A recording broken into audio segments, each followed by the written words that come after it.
pessoal, tudo bem com vocês? Bom, meu nome é Matheus Alves, eu sou residente do programa Residência Pedagógica e hoje também vou dar continuidade aí aos elementos da tabela periódica. Hoje apresentando os elementos neônio e sódio. Olá, gente. Me chamo Jéssica. Igualmente como o Matheus falou, nós somos do oitavo período e estamos desde o comecinho do ano passado com residência pedagógica e hoje a gente vai tratar dos assuntos de dois elementos químicos, suas curiosidades, dentre outras coisas que vocês vão gostar bastante, acredito eu.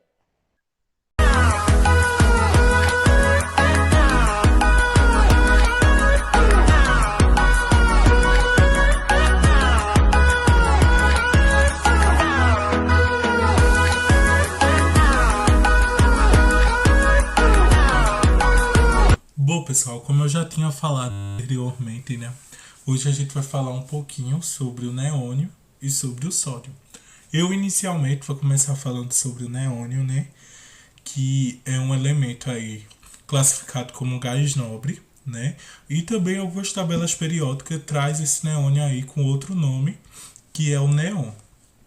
Bom, a gente sabe que lá na tabela periódica o símbolo do neônio é o Ne, sendo o neônio composto por o número atômico 10 e sua massa aproximadamente 20,18 gramas por mol. Né? Quando a gente fala aí que ele tem 10 de número atômico, isso significa que ele tem 10 prótons e 10 elétrons no seu estado fundamental.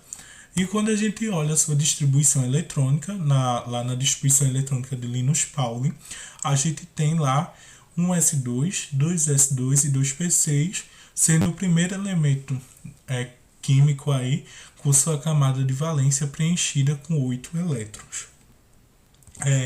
E vocês podem estar se perguntando, e onde fica localizado o neônio na tabela periódica? Bom, o neônio ele fica localizado na família 18, ou então 8A, né, mais conhecido como 8A, e fica na última coluna do lado direito da tabela periódica. Exatamente aqui, sendo o segundo, sendo localizado na segunda camada da última coluna. A origem do nome neônio, né, e a sua descoberta. O nome neônio ele vem do grego, que significa neos, né, que significa novo, e a sua descoberta foi em 1898 por dois cientistas, onde eles descobriram um novo elemento através da destilação do argônio líquido, que foi feito um componente de fração volátil do argônio cru liquefeito. Mais tarde também a gente vai ter a participação de outro cientista, Aston, onde ele demonstrou posteriormente que o neônio era uma mistura de dois isótopos, né? Que o neônio era formado pelo isótopo neônio 20 e também pelo isótopo neônio 22. Com esta experiência foi possível aplicar o conceito de isótopo a elementos não radioativos, porque até então a gente tinha aí esse conceito de isótopos sendo aplicado somente em elementos radioativos. Né? Hoje a gente sabe que no mundo, assim no planeta, a gente encontra 3 tipos de neônio, que é o neônio 20, o neônio 21 e o neônio 22, né? Sendo aí a maior abundância do neônio 20, que é o neônio que a gente encontra aí na tabela periódica, com cerca de 90,02%. Em seguida, a gente tem o neônio 22 com 8,82%. E, por fim, o isótopo, por último, o isótopo neônio 21 com cerca de 0,26%. E quais são as características do neônio, né? O neônio ele se apresenta como um gás monoatômico incolor. Ele é inodoro, inerte, não inflamável, significa que ele não pega tão fácil a combustão. Ele não é tóxico. E a sua diferença aí entre o ponto de fusão e de ebulição é de um pouco mais de 2,5 graus, né? Então a gente tem aí uma variação do seu ponto de fusão entre menos 248,67 graus Celsius e seu ponto de ebulição em torno de 240, menos 246,048 graus Celsius. Então a gente tem uma diferença aí bem pequena entre o seu ponto de fusão e de ebulição.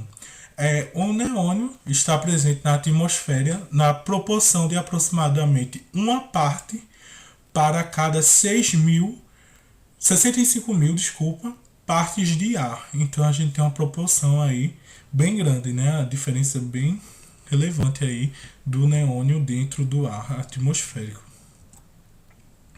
A sua aplicação, né? A aplicação do neônio. Bom, o gás neônio ele é encontrado em lâmpadas fluorescentes, nessas lâmpadas de casa. A mistura do neônio e argônio dá origem a válvulas para o raio-x, né? As máquinas de raio-x aí têm presente o neônio. Os detectores de íons usados em laboratórios contêm neônio. As pequenas lâmpadas de sinalização usadas em aparelhos elétricos e eletrônicos contêm gás neônio em sua composição. E o neônio é usado na forma líquida nos sensores ultrassensíveis de infravermelho. Então a gente pode ver que o neônio é aplicado em vários lugares no nosso cotidiano, no nosso dia a dia, né? É uma curiosidade, né, que a gente traz aí, conforme a foto, que o gás neônio é muito conhecido por sua propriedade de emitir uma luz brilhante de diferentes tonalidades, né? E assim, como eu já tinha falado, o gás neônio ele é muito utilizado em lâmpadas fluorescentes, né? A gente tem aqui o exemplo dessa imagem, onde a gente tem uma plaquinha sinalizando aí open, que significa abrir ou aberto, né? Onde a gente pode ver essa luminescência e conforme o enunciado aqui em cima diz que ela é composta por neônio.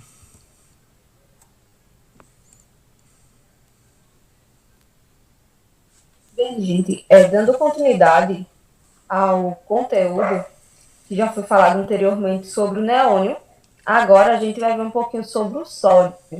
O sódio está localizado em um local bem diferente do neônio, tá certo, gente? O sódio é um elemento químico de símbolo Na, não tem nada a ver com o nome dele, sódio e o Na. Mas normalmente essas interações entre o nome e a sigla normalmente é homenagem a quem encontrou algo do tipo, tá certo? Se classifica como metal alcalino na tabela periódica e pertence à família 1A. Onde é que ele está, professora? Ele está na primeira linha, lá na primeira partezinha da tabela periódica. O neônio está lá no fim e o sódio está no começo, tá certo? Pode continuar.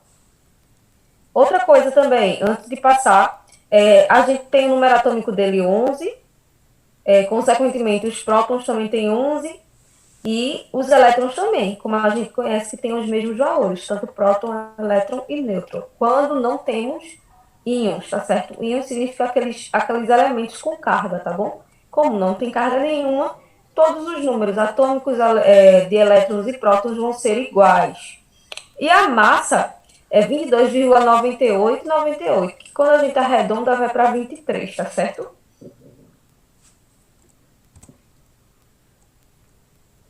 Pode passar. Pronto. A palavra sódio é dita ter origem da árabe surda, quer dizer, que significa dor de cabeça. Um significado bem estranho, né, gente? Em latim, o carbonato de sódio usado no tratamento destas dores de cabeça era conhecido como sodanum. Por isso que a gente tem esse nome, sódio, tá bom? E normalmente também usa-se para tratamento de dor de cabeça, como anteriormente, como era falado. Pode passar. A gente tem a linha do tempo. Que linha do tempo é essa? Do que foi acontecendo com o elemento sódio conforme os anos foram passando, tá certo? Em outubro de 1807, Hump Davy obteve pela primeira vez o sódio metálico, realizando uma eletrólise de hidróxido de sódio fundido, tá bom?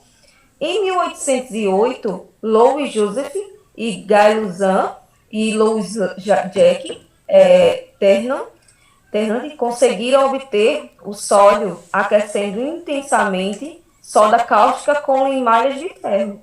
Outra situação bem relevante na química, tá certo?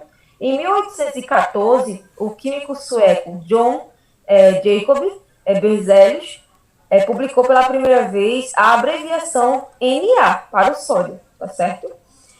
A origem de Na provém do latim natrium, refere ao natral, um carbonato de sódio hidratado, tá certo? Para a gente entender, esse Na, ele vem de uma origem latina, por isso que não tem nada a ver com o nome que a gente fala.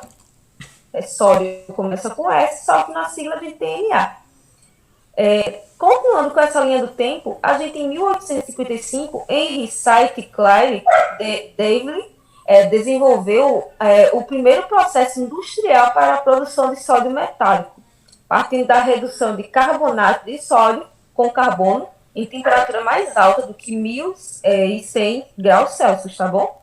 Aí, nessa data de 1855, a gente teve uma industrialização desse metal alcalino. O processo envolvendo a eletrólise de uma mistura de NaCl, que seria o cloreto de sódio que a gente conhece, e CaCl2 fundidos na célula de Dons foi introduzido em 1921. Essa técnica resulta no sódio metálico e cloro.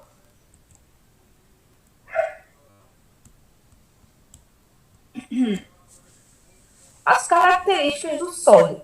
O sódio é um sólido temperado em temperatura ambiente, tá bom, gente? É macio e tem coloração branca muito levemente prateada. É um prateado bem sucinto, não é tão prateado assim, tá certo? Tem a densidade de 0,97 gramas por centímetro menos 3. Tem a ponto de fusão 97,72 graus Celsius, que a gente também aí tem a conversão para Kelvin Fahrenheit. E o ponto de ebulição 883 graus Celsius. A gente também possui alguns derivados do sódio, ou seja, outros elementos que se utilizam do sódio para formar substâncias, misturas, tá certo? A gente tem o bicarbonato de sódio, que é muito utilizado tanto na culinária quanto na limpeza, na indústria, nos laboratórios, tá bom? O hidróxido de sódio, também bastante conhecido, e o carbonato de sódio, que a gente não vê tanto assim, tá certo? No dia a dia da gente. Pode passar. Pronto. Uma curiosidade bem interessante é que, segundo a Agência Brasil, no período de 2011 a 2014, mais de 7 toneladas de sódio foram retiradas da produção de alimentos. A gente pode concluir que essa redução do sódio nos alimentos facilitou, não, melhorou, na verdade, a condição de vida da gente. Claro que esses aditivos, certas coisas que são adicionadas nos nossos alimentos, de certa forma, fazem muito mal. E, consequentemente, o sódio também na nossa alimentação faz muito mal. Só que com essa redução obrigatória, ajudou um pouco mais a não fazer tão mal assim.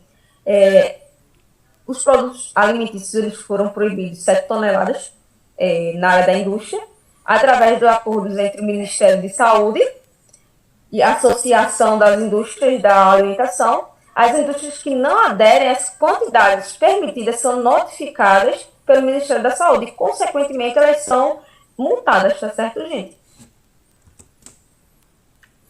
Então, pessoal, hoje a gente fica por aqui. Espero que vocês tenham gostado do nosso vídeo e até o próximo vídeo aqui no canal, tá certo?